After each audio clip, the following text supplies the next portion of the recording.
नमस्कार। खबर बिहार झारखंड में आप सभी का स्वागत है। शुरुआत इस वक्त की हेडलाइंस के साथ करते हैं।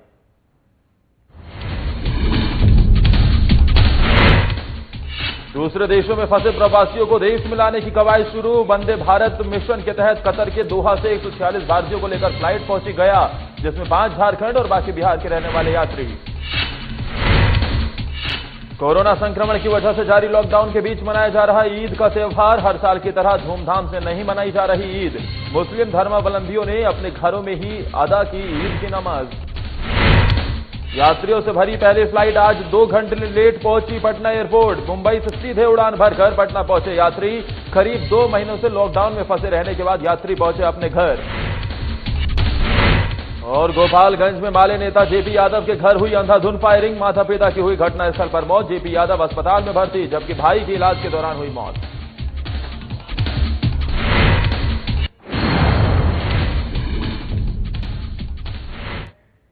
शुरुआत इस वक्त की बड़ी खबर के साथ करेंगे, जो झारखंड की राजधानी रांची से आ रही है, जहां पर वरिष्ठ कांग्रेसी नेता राजेंद्र सिंह का कल अंतिम संस्कार किया जाएगा। आपको बता दें कि वरिष्ठ कांग्रेसी नेता बेरमो में दामोदर नदी के किनारे उनका अंतिम संस्कार किया जाएगा और अब उनका पार्थिव शरीर गुरुग्राम से सड़क मार्ग से लाया जा रहा है।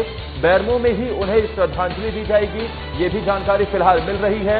लेकिन इस बीच राजकीय सम्मान के साथ उनका अंतिम संस्कार किया जाएगा। आपको बता दें कि वरिष्ठ कांग्रेसी नेता राजेंद्र प्रसाद सिंह, उनका लंबी बीमारी के बाद निधन हो गया और ऐसे में आपको बता दें कि वो बेरमो के विधायक थे और कांग्रेस के दिग्गज नेता माने जाते हैं। बताया जा रहा है कि उनके फेफड़े में संक्रमण था, जिसके बाद गुरुग्राम में उनका इलाज चल रहा था और अब ऐसे में उससे पहले उनका रांची में इलाज चल रहा था। लेकिन जब उनकी तबीयत बिगड़ती हुई ज्यादा देखी गई तो एयर एम्बुलेंस से उन्हें रांची से दिल्ली शिफ्ट किया गया था और उनके निधन पर अब पूरे कांग्रेस पार्टी में शोक की लहर है। खुद राहुल गांधी, झारखंड के मुख्यमंत्री हेमंत सोरेन सहित कई दिग्गज नेताओं ने दुख प्रकट किया है। और हमारे साथ इस बड़ी खबर पर ज्यादा जानकारी देने के लिए खुद झारखंड प्रदेश कांग्रेस के प्रवक्ता किशोर नाथ शाहदेव फोनलाइन पर जुड़ गए। किशोर जी, एक बहुत बड़ी क्षति कांग्रेस पार्टी के लिए, एक बहुत बड़ा नुकसान राजेंद्र सिंह के जाने की वजह से हुआ है। जी नमस्कार। ये बहुत ही दुख की समाचार है हम सभी झारखंड के कांग्रेस जनों के लिए।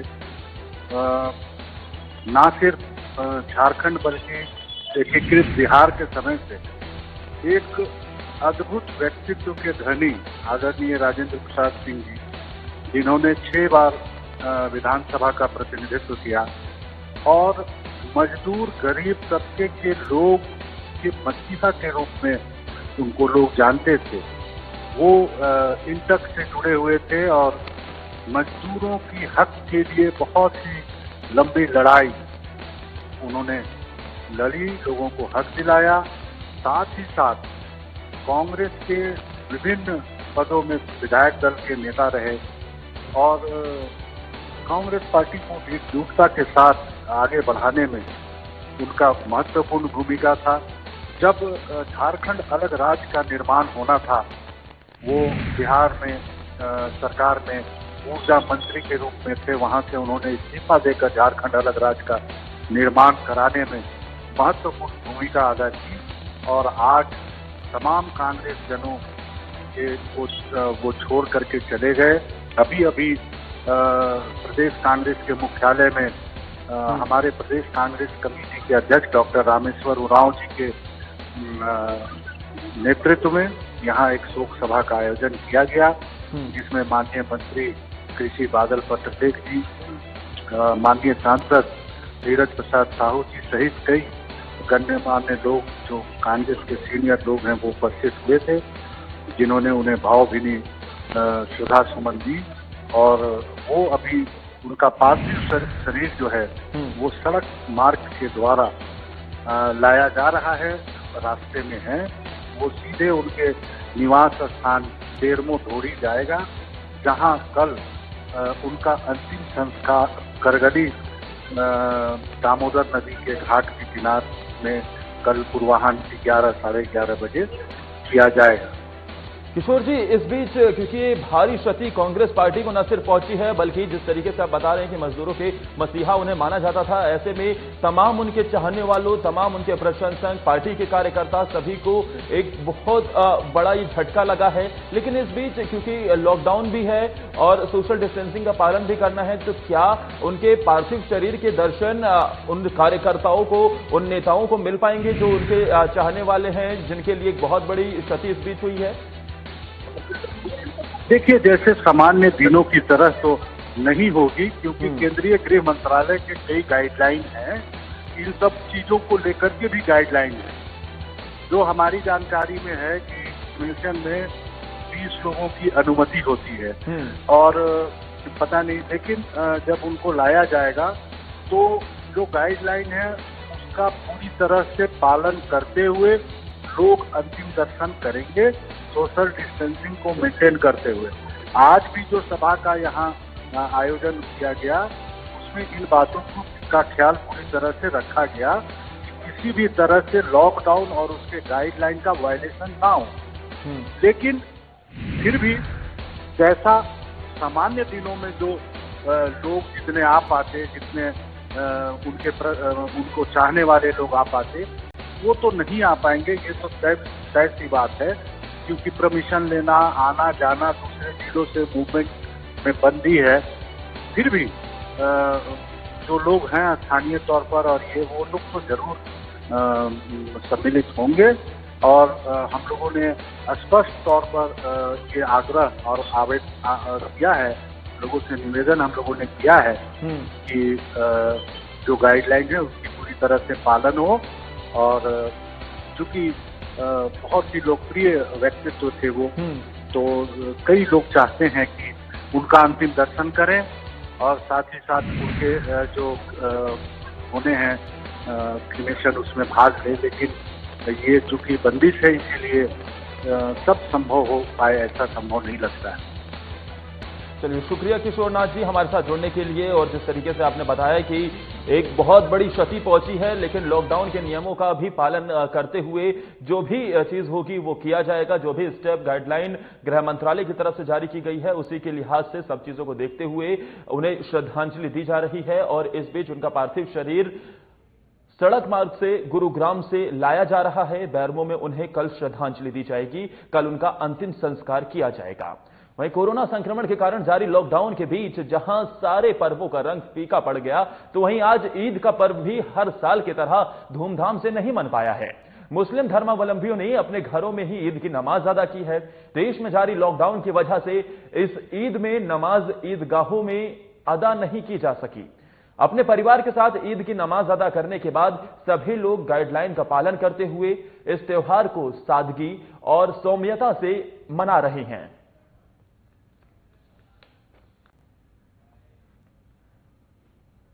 फिर भी थोड़ा बहुत जो लोग कर सकते हैं अपने घरों में लॉकडाउन में, वही कर रहे हैं। बाकी साल तो कुछ और ही स्पेशल होता था, इस बार तो लोग खासा आएंगे भी नहीं, उम्मीद कम ही है लोगों के आने की लॉकडाउन की वजह से।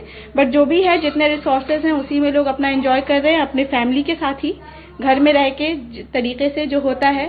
कुछ खास तो नहीं है, फिर भी जो है उसी में लोग अपना चल रहा है, बस किसी तरह। नहीं, जिंदगी में पहली बार ऐसी ईद हो रही है। कभी ऐसी ईद हम लोग नहीं मनाया था, ये सिर्फ लॉकडाउन की वजह से हो रहा है, वरना फिर तो ईद ही होती थी। इस बार तो मतलब मुख्तसर ईद है, सिर्फ मना लेना है कि भाई ईद है, आज का दिन है, और तो वाकई कुछ भी नहीं लग रहा है।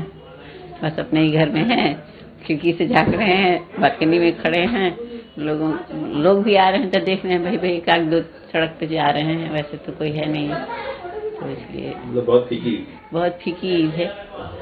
इस बार ईद की नमाज तो सबसे निराली नमाज है। जिंदगी में कभी ऐसी नमाज जो है ईद की नहीं पढ़ी गई, लेकिन चूंकि हालात ऐसे हैं और हुकूमत वक्त का भी ये है ऑर्डर है, तो हम लोग हुकूमत वक्त के जो है कानून के जो है करते हुए, है ना, उसके अताअत करते हुए उस हिसाब से हम लोग इस बार अपने अपने घरों में ईद की नमाज पढ़ी। और हमारे उलमा किराम ने जो तरीका बतलाया कि 4-5 आदमी जो घर के आपके मर्द सूरत हैं वो लोग, है ना, नमाज ईद की पढ़ सकते हैं, उसी तरह से जैसे कि आप है ना मस्जिदों या ईदगाहों में पढ़ते हैं। आपकी नमाज हो जाएगी।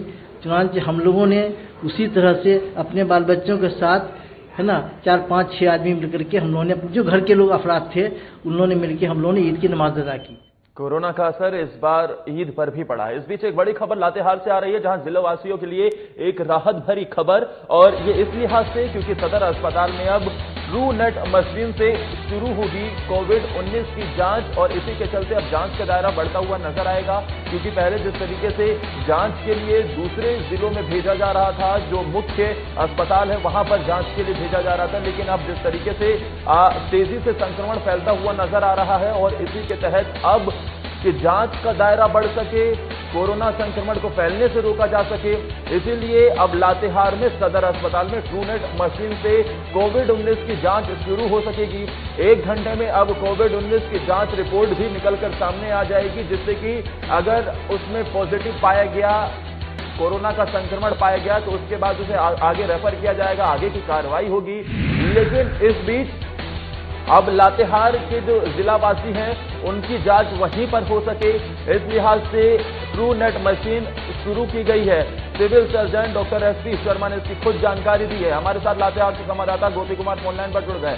गोपी, एक राहत भरी खबर लातेहार के लोगों के लिए, अब क्या इससे हम ये समझें कि जांच का दायरा और तेजी से बढ़ता नजर आएगा, लातेहार के लोगों को जांच करवाने के लिए बाहर नहीं जाना पड़ेगा? जी बिल्कुल आदत, देखिए झारखंड के मुख्यमंत्री हेमंत सोरेन शुरू से इस चीज के लिए प्रयासरत थे कि कोविड-19 से जांच जो हो रही है उसकी रिपोर्ट में तेजी लाई जा सके, और आखिरकार वो वक्त भी आ गया है। आज ही लातेहार सदर अस्पताल में एक लैब बनाया गया है जहां ट्रू नेट मशीन के जरिए कोविड-19 की जांच की जाएगी। और जो यहाँ के सिविल सर्जन है डॉक्टर एसपी शर्मा, उन्होंने बताया कि रोजाना इस मशीन के जरिए 50 टेस्ट होना है और 1 घंटे के अंदर इसकी जांच रिपोर्ट भी दे दी जाएगी। और एक बात उन्होंने ये भी कही थी कि सिर्फ इमरजेंसी जो है वो इमरजेंसी जांच इस मशीन के जरिए की जाएगी, और जो जांच होगी वो बिल्कुल निःशुल्क रहेगा। ज्यादा बिल्कुल जाहिर तौर पर जिस तरीके से इस ट्रू नेट मशीन से कोविड-19 की जांच शुरू होगी तो एक राहत भरी खबर है। लेकिन इस बारे में क्या कोई जानकारी मिल पाई है गोपी कि ये ट्रू नेट मशीन जो है अब ये क्या बाकी जिस तरीके से जांच हो रही है उससे अलग है, और अगर किसी की जांच रिपोर्ट पॉजिटिव पाई जाती है तो आगे क्या प्रोसीजर होगा? जी बिल्कुल, देखिए सिविल सर्जन ने जो बात बताई है, उन्होंने ये बताया है कि ये जो ट्रू नेट मशीन जो है ये जांच थोड़ी जरूर अलग है, क्योंकि ये मशीन है, ये ट्रू नेट मशीन है, तो इसके लिए जांच थोड़ी अलग जरूर होगी। लेकिन जो जांच होगी और जांच रिपोर्ट में अगर पॉजिटिव केस आता है तो आगे का जो प्रोटोकॉल है उसे फॉलो करते हुए आगे की जो प्रक्रिया होगी उसको फॉलो करते हुए आगे मरीज की देखरेख के लिए जो है तो वो किया जाएगा। जी आदर, शुक्रिया गोपी तमाम जानकारी देने के लिए। और इसी के साथ वक्त एक ब्रेक का हो चला है, फौरन हाजिर होते हैं, कहीं मत जाइए, देखते रहिए साधना प्लस।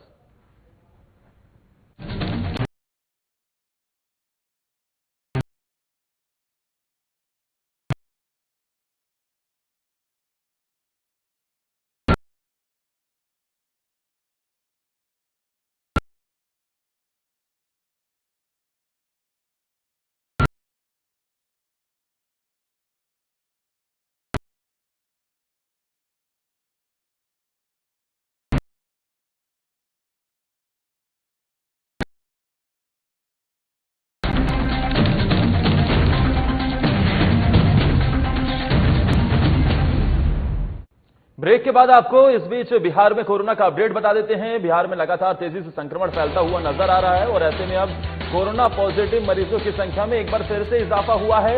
आंकड़ा बढ़कर 2644 पर पहुंच गया है। लगातार कोरोना पॉजिटिव मरीजों की संख्या में बिहार में इजाफा हो रहा है। आज का पहला अपडेट जो जारी हुआ है उस लिहाज से अगर देखें तो 69 नए मरीज कोरोना पॉजिटिव मिले हैं। सहरसा, दरभंगा और अररिया जिले के रहने वाले ये ज्यादातर मरीज बताए जा रहे हैं, और ऐसे में अब आंकड़ा बढ़कर 2643 पर बिहार में पहुंच गया है। लगातार कोरोना का संक्रमण अब बिहार में तेजी से फैलता हुआ नजर आ रहा है, और अब 69 नए मरीज आज के पहले अपडेट में निकलकर सामने आए हैं। इसी लिहाज से अब ये आंकड़ा 2643 पर पहुंच गया है। ज्यादातर बताया जा रहा है कि जो मरीज निकले हैं वो सहरसा, दरभंगा और अररिया के रहने वाले हैं, जिनमें ये पॉजिटिव पाया गया है। हालांकि इस बीच जो सबसे ज्यादा आंकड़ा बढ़ रहा है, जो सबसे ज्यादा चिंता का विषय प्रशासन के लिए, शासन के लिए है, वो प्रवासी मजदूरों के आने से संक्रमण फैलने का खतरा है और इस लिहाज से ये आंकड़ा बढ़ता हुआ नजर आ रहा है। हमारे साथ पटना संवाददाता अनिल कुमार इस बड़ी खबर पर ज्यादा जानकारी देने के लिए जुड़ गए हैं। अनिल, जिस लिहाज से ये आंकड़ा बढ़ रहा है, प्रशासन के लिए एक बहुत बड़ा चिंता का विषय है, फिलहाल क्या अपडेट? जी बिल्कुल आदर्श, मैं बता दूं आपको कि सोमवार को पहला अपडेट फिर से एक बार स्वास्थ्य विभाग द्वारा जारी किया गया है, जिसमें 69 नए मरीज जो हैं वो कोरोना पॉजिटिव पाए गए हैं। ऐसे में अगर संक्रमितों की बात की जाए तो आंकड़ा ये बिल्कुल बढ़ता हुआ दिख रहा है। वहीं एक आंकड़ा बढ़कर अब 2643 के पास पहुंच गया है। ऐसे में कहीं न कहीं ये संक्रमण का खतरा जो है वो तेजी से बिहार में बढ़ता हुआ दिख रहा है। इसी कड़ी में आप अगर देख सकते हैं तो ये अब बिहार के सभी जिलों में अपना पांव पसार चुका है। वहीं जो नए संक्रमित मरीज जो 69 पाए गए हैं उसमें सबसे ज्यादा मामले जो है वो बिहार के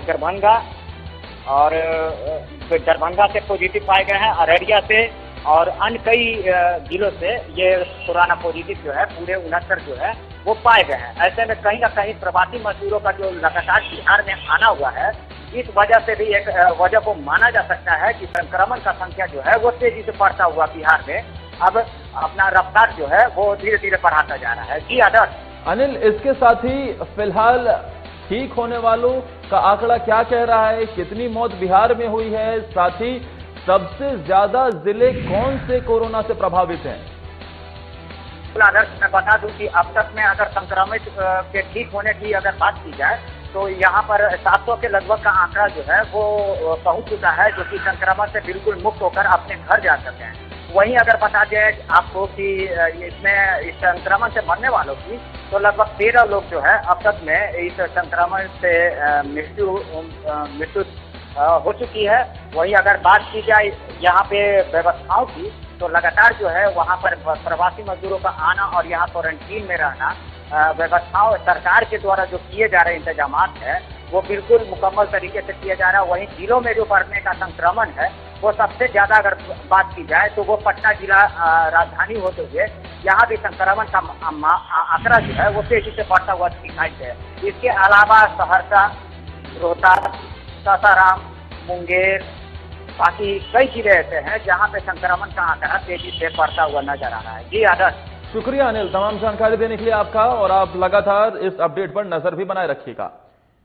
वहीं बिहार के बाहर से प्रवासी मजदूरों का आना लगातार जारी है। जिन्हें सरकार की तरफ से मदद अब नहीं मिल पा रही है, वो प्रवासी मजदूर खुद ही अपना इंतजाम कर बिहार वापस पहुंच रहे हैं। इसी कड़ी में 30 प्रवासी मजदूर मुंबई से ऑटो लेकर 5 दिनों बाद कैमूर पहुंचे। ये सभी मजदूर चैनपुर के रमोली गांव के रहने वाले हैं। कोरोना काल में जब ये अपने गांव पहुंचे तब गांव वालों ने इन्हें कोरोना के भय से गांव में रहने से रोक दिया, जिससे ये लोग गांव के बाहर पेड़ के नीचे खुद को क्वारंटीन कर लिया। इन्होंने सूचना पाकर प्रशासन के लोग पहुंचे, पर अभी तक कोई सरकारी मदद इन्हें नहीं मिल पाई है। पूरे जिले में बने क्वारंटीन सेंटरों में आधे से अधिक सेंटर पर समुचित व्यवस्था नहीं है, जबकि कैमूर डीएम ने बाहर से आए प्रवासी मजदूरों के लिए अच्छी व्यवस्था के साथ साथ एक किट जिससे उपयोग के सारे सामान हैं उसे देने का आदेश जारी किया है। पर प्रवासी मजदूरों को मदद न मिलना सरकार की व्यवस्था पर सवाल खड़े करता है। 12:30-1 बजे रात में हम लोग आए। 5 दिन चल के वहां 13 तारीख से हम लोग चले वहां रात को। 5 दिन लगा हम लोग को टेम्पू से आने में। टेम्पू इधर खड़ा है हम लोग का, महाराष्ट्र का, और हम लोग बहुत तकलीफ प्रॉब्लम सहते हुए हम लोग वहां से आए। यहाँ 18 तारीख को गवर्नमेंट के अधिकारी वहां से ब्लॉक स्तर से डॉक्टर आए, चेकअप की। हम लोग वहां से भी मेडिकल बनवा के चले। यहाँ भी मेडिकल जांच हुआ, लेकिन गवर्नमेंट की तरफ से, सरकार की तरफ से या पंचायत की तरफ से कोई भी हम लोग को सहायता नहीं मिला। दुख सहते हुए, प्रॉब्लम सहते हुए हम लोग अपने घर में, यहाँ पर दूसरे घर है उसमें हम लोग क्वारंटाइन हुए हैं। लोग को आने में 5 दिन लग गया और अपने से आके हम लोग बाहर एक रूम में क्वारंटाइन हैं और घर वाले के इधर से खाना पीना आ रहा है। सरकार द्वारा हम लोग को कोई व्यवस्था नहीं किया गया। और सभी क्वारंटाइन सेंटर को ब्लॉक हेडक्वार्टर से 5 किलोमीटर के अंदर में हमने बनाया है और वहाँ पे उनके रहने का, आवासन का, भोजन की व्यवस्था, साथ ही उनको अलग से कुछ सामग्रियाँ दी जाएगी, जैसे थाली, गिलास, कटोरा, जग, बाल्टी, साबुन हाथ धोने का, साबुन नहाने के लिए, इतनी सारी व्यवस्था उनके लिए की गई है। यदि पुरुष हैं तो उनके लिए गंजी और उनके लिए लुंगी की व्यवस्था की गई है। जो महिला है तो उनके लिए साड़ी की व्यवस्था की गई है ताकि कहीं कोई असुविधा। इंडिविजुअल सभी लोग इंडिविजुअल, लेकिन उनको उस क्वारंटाइन सेंटर में रहना है और ये मान के चलना है कि वो बाहर नहीं जा रहे हैं तो अपने गांव को, अपने समाज को बचा रहे हैं। यदि उन्हें कोई समस्या वहां उस सेंटर पे होती है तो तुरंत उनकी हम जांच करा करके उसको हम जनरल सेंटर पे शिफ्ट करें। दोनों तरफ की तस्वीरें हमने आपको दिखाई। एक तरफ प्रशासन के दावे तो दूसरी तरफ पोल खोलती हकीकत। वहीं दूसरे देशों में फंसे प्रवासियों को सरकार द्वारा वंदे भारत मिशन के तहत अपने देश वापस लाया जा रहा है। इसी कड़ी में कतर के दोहा से 146 भारतीयों को लेकर एक फ्लाइट गया पहुंची, जिसमें 5 झारखंड और बाकी बिहार के रहने वाले हैं। गया एयरपोर्ट पर कोविड-19 के प्रोटोकॉल के तहत सभी की मेडिकल जांच की गई, साथ ही इनके सामानों को सैनिटाइज किया गया और बिहार सरकार द्वारा गठित रिसेप्शन कमेटी के द्वारा इन्हें किट भी उपलब्ध कराई गई। गया एयरपोर्ट डायरेक्टर दिलीप कुमार ने बताया कि सरकार द्वारा जारी एसओपी का पूरी तरह से पालन किया गया। सभी पैसेंजर को एयरपोर्ट से बाहर निकलने दिया जा रहा है। आज आने वाले पैसेंजर में ज्यादातर कामगार हैं, जिनका काम कोरोना वैश्विक महामारी में, जिसकी वजह से पूरी तरीके से उनका यह काम छिन चुका है और इनको बोध गया अवस्थित विभिन्न बौद्ध मोनेस्ट्री में स्थापित किए गए पेड क्वारंटीन सेंटर में रखा जाएगा।